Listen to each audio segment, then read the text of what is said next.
Woof woof. Greetings, Guardians. So, you have seen some of those funny Hero Wars ads on YouTube and you've decided to try it out. You've finished the tutorial, leveled up some of your heroes, and now you find yourself losing some battles, even if your power is higher. In order to understand how battles work, why some teams are stronger than others, we need to understand how the heroes work. And in order to do that, we need to understand the game mechanics, how to read hero skills and the information that is presented on the screen. So, without further ado, let's get right into it. Each hero has one of the 7 main roles, like tank, marksman, mage, control, healer, warrior, support, which gives you an idea of the purpose of that particular hero within a team. Some of the heroes have additional roles, but we will cover the impact of these roles in further detail in one of the future episodes. In general, marksmen and warriors are physical heroes. Mages and healers are magic heroes, and tanks and support and control are both types of heroes. You can have physical tanks, for example Corvus, and you can have magic tanks like Aurora.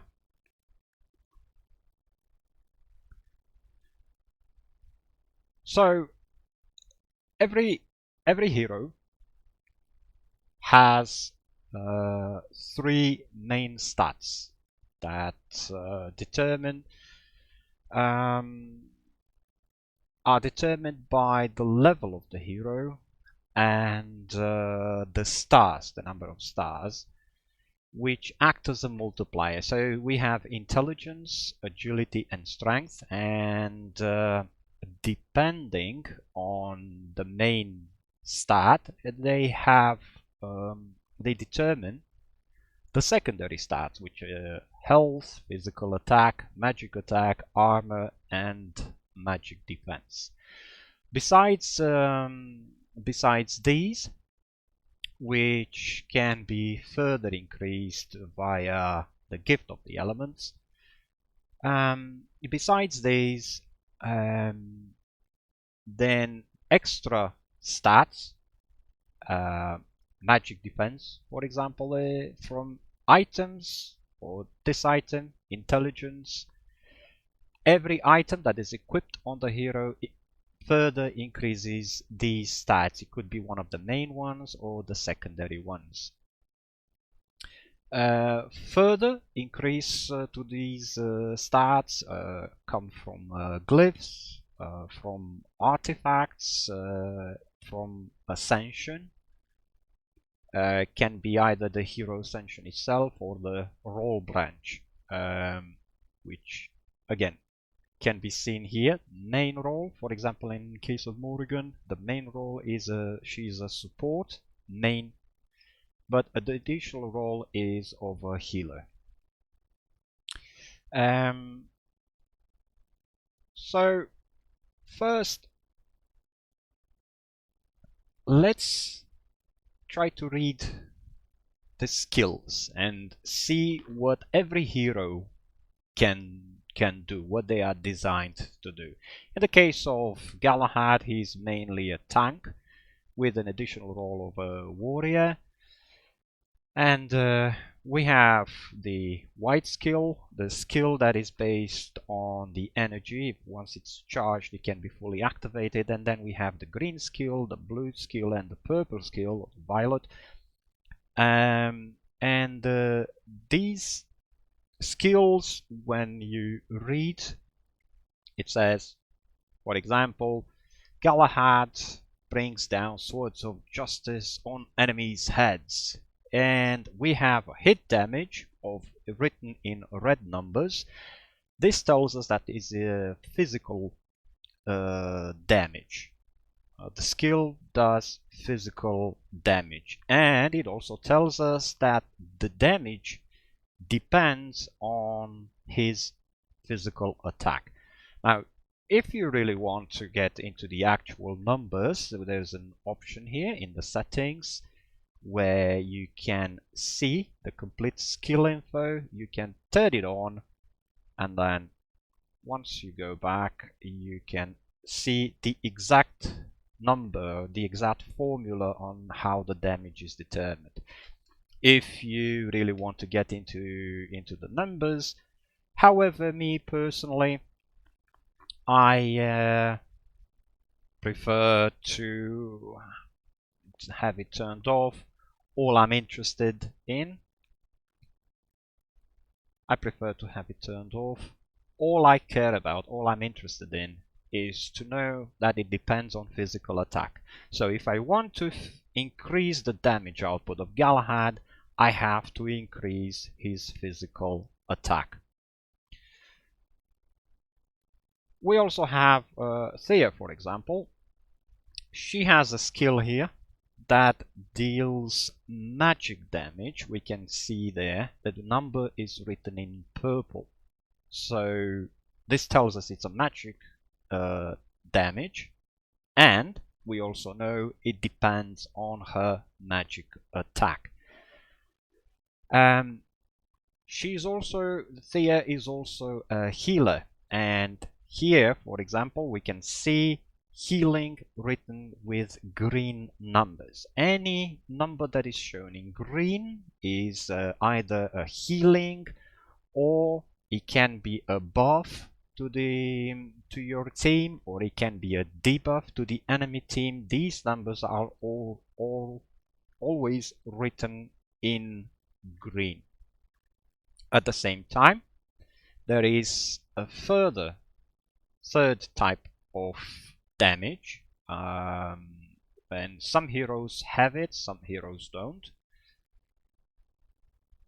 We have the pure damage. We can see in Galahad's purple skill, and extra damage is written in also in green. So if it's about damage and it's written in green, then it means it is pure damage. And you know, what is the pure damage? Well, we need to understand how the stats work in order to understand the pure damage. Armor, we can see here a description that the more armor has, the less susceptible to physical damage. But the effect of the armor is not linear. The more armor you have, obviously, is going to give you a much higher resistance. It's a percentage of the incoming damage, but higher armor does not guarantee immunity to damage. It's just a very high reduction in the damage that is received, but does not make your hero immune. Similar, there is magic defense, which prevents against any form of magic damage. And in order to counter these, the armor and the magic defense, there is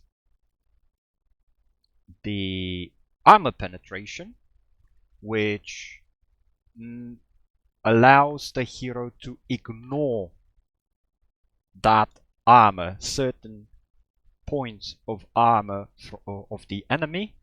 It's as if that number does not exist on the enemy. Obviously, the armor cannot be reduced to 0, which means the opponent, the enemy, receives at 0 armor, receives full damage. That's it. However, this armor penetration, there are some heroes that have special meaning. Orion is an example for what has magic penetration for magic damage. There are certain heroes that benefit extra where armor penetration has a special meaning for them. For example, Kira, whereas if her armor penetration is higher than the opponent's armor, is as if she completely bypasses the opponent armor, then her basic attacks deal extra damage, and it's written in green numbers, so we know this is going to be a pure damage. But from the skill description, this is an extra damage, so it's not just the actual physical damage from the basic attack, but it's also extra pure damage.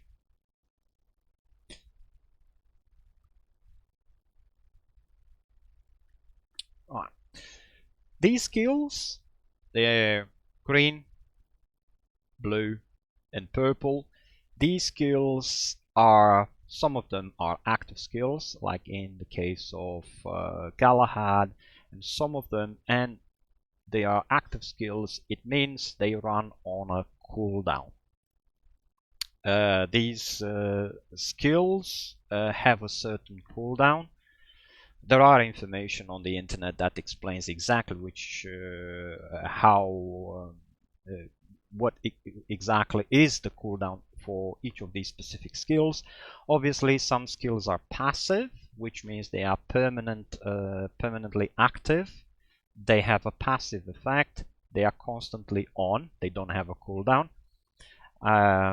Here we can see, in the case of Galahad, that the Iron Skies, which is the white skill, deals extra green damage, therefore is pure damage. Whenever he does his main ability, he deals extra pure damage.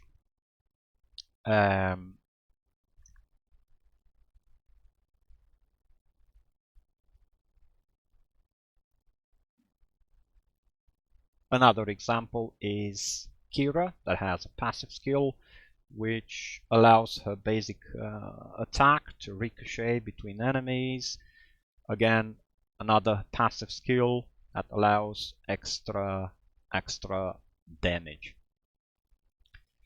The basic attack. What is the basic attack? The basic attack is just an attack that is always a physical damage, with very few exceptions. For example, Augustus. Augustus has the green skill,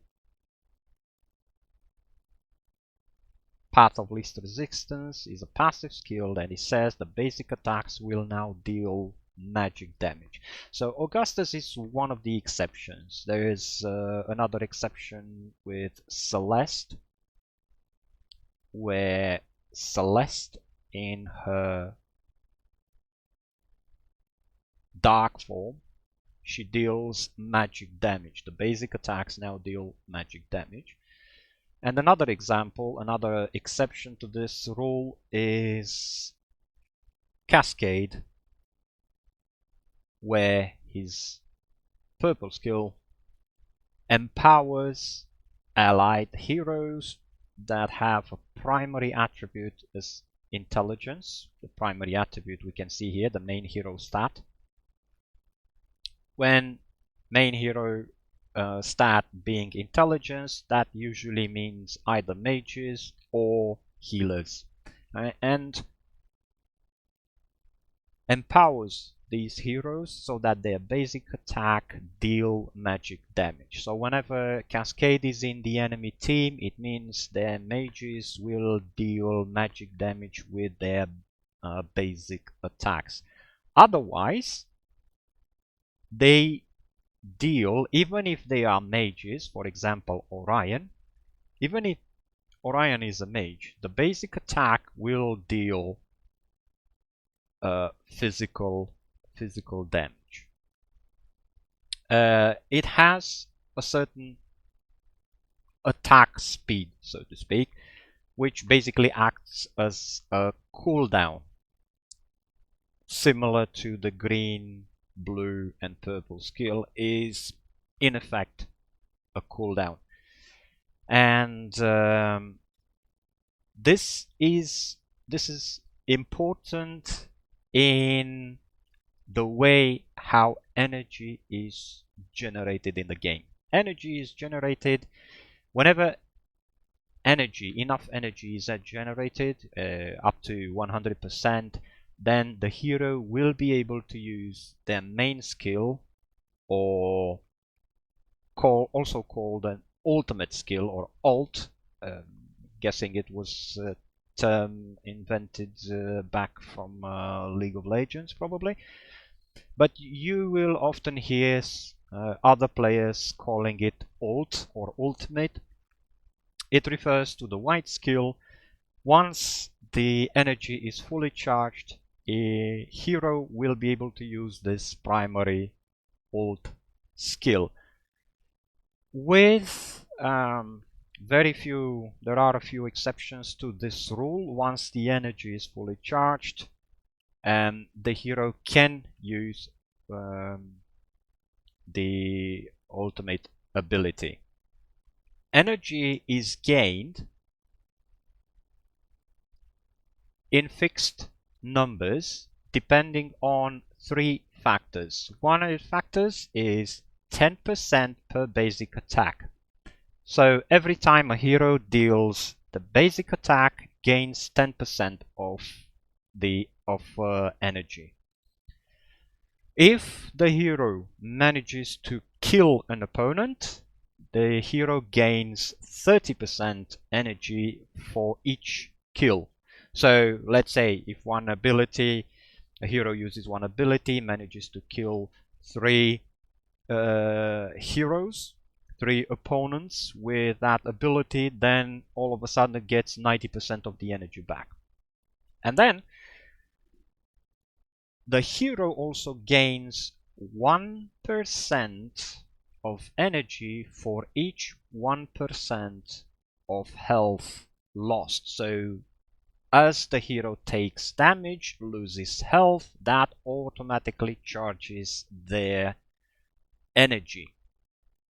This is a very important aspect because there are several tricks that can be done in regards to how much health a hero can have, and is a good idea to have in order to make the difference between you using your ability before the enemy or after the enemy. This is very important, but we will talk about this in one of the future episodes. Some of the skills, for example, we're going to look at the war flags as an example. The war flag of Swift Warriors, it says that it speeds up the skill cooldown. This basically refers to, specifically when it says skill cooldown, it refers specifically to the green, blue, and the purple skills. This is very important because this does not affect the white skill, because that is purely based on the energy. A war flag of readiness, which specifically interacts with the energy, and it says here, and there are some skills that use numbers, not percentages. This is very important. Here it says it gives 100 energy to the rearmost hero. 100 energy goes from 0 to 1000. 1000 is when the energy is full and the hero can use their ability.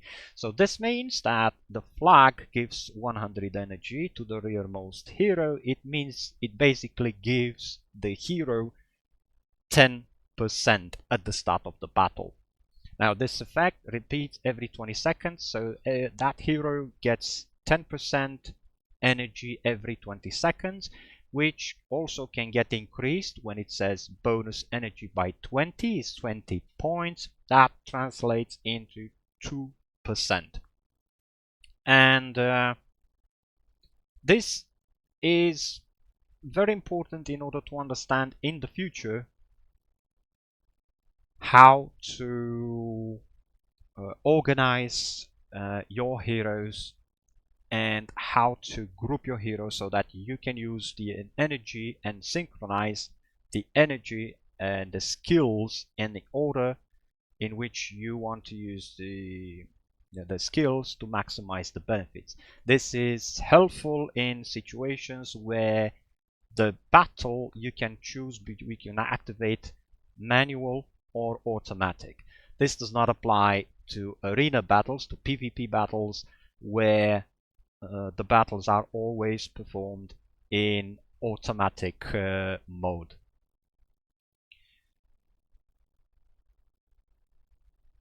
Right. So, we need to understand how to assemble a team. Once we understand every hero, what they can do, we need to understand how is best that we can combine their abilities, their skills, their pros and cons. Every hero has some strong bits that make them extremely useful in particular scenarios. There is no one team defeats all, there is no one size fits all. There is no one particular hero that is so-called OP, overpowered, broken, or anything like that. Every hero has a counter. Every team has a counter. Every team can be defeated. Every team can has weaknesses. Now, obviously, it depends on if the opponent is very strong. You may have the correct heroes, but your heroes are not leveled up enough to defeat your opponent. That is not because of the team that you're having, you're using the wrong heroes. It's just that they are not strong enough yet. So what you need to do is either, for example, increase the damage. I gave the example of Galahad. If I want to increase damage, he's a physical hero. I want to maximize his physical attack. So I'm looking at glyphs. There's physical attack is already maxed out. I'm going at artifacts. They can increase. Ring of Strength. We know that because he is a strength hero, from the strength we also know that it also gives 1 extra point of physical attack. So specifically for strength heroes, they gain physical attack from any increase of the strength. One of the secrets is, probably you've noticed, is the main stat of the strength. In the case of Galahad, is strength is always reflected in the default skin, will always be the main stat, and artifacts, the ring, will always be the main stat. Ring of Strength for Galahad. Orion, the main stat is intelligence. Default skin is intelligence. Artifact is Ring of Intelligence. In general, if we want to create a team, we want to assemble a team, a team is structured around having a tank or a front hero that has the purpose to absorb or block damage from the opponent. Then we need 1 or maybe 2 damage dealers, depending on the structure of the team, depending on the opponent, 1 or 2 damage dealers. Obviously, if the tank is not strong enough, the tank is dead, then the whole team dies. If you do not have a good damage dealer, then you will not be able to break the tank of the opponent. Your team is ineffective. You do not have enough damage to eliminate the opponent. So having very good, strong damage dealers is also very, very, very important. And then once we have one tank or front hero, one or two damage dealers, and then 2 or 3, depending on the numbers, 2 or 3 support heroes. Support heroes can include, but it's not necessary, a healer.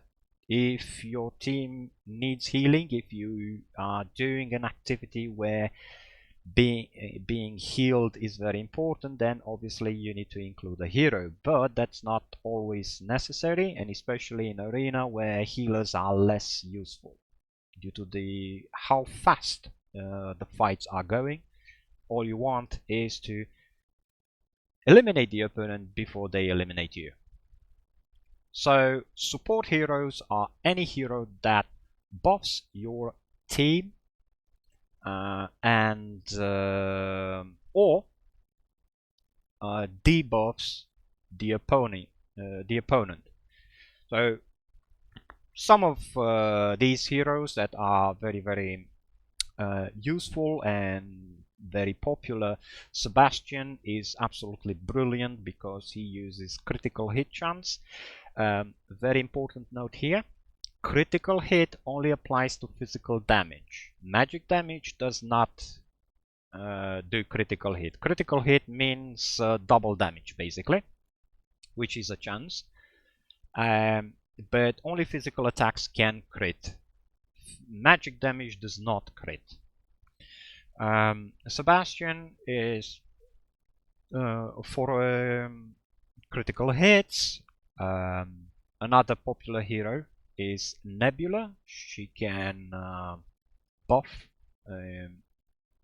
your team. The purple skill, she becomes a support hero, and she can increase the physical or the magical attack of one of a nearby ally. So she's great at buffing a single hero. It's very, very important to read the skills and to see exactly. Some heroes are single target, some heroes have skills that are multi-target, or AoE, or area of effect. Galahad is a great example. This skill, the green skill, dealing damage to enemies nearby. Nearby means in front of him. Some of the skills can target the back heroes. Some of the skills can target the middle of the enemy team. Retaliation performs a special move striking the enemy with the lowest health. This is important. It's wherever that hero is located, he will hit it. It's based on lowest health. This is a single target skill, so this is very important in order to be able to assemble a proper strong team. But we will go into examples in one of our future episodes. I hope you find this information very useful. I am trying to create these videos with the idea of helping players grow and develop their heroes and build strong and effective teams. Someone that has been playing for many months or even years has many heroes fully upgraded, and it's easier for them to adapt when the game or meta changes.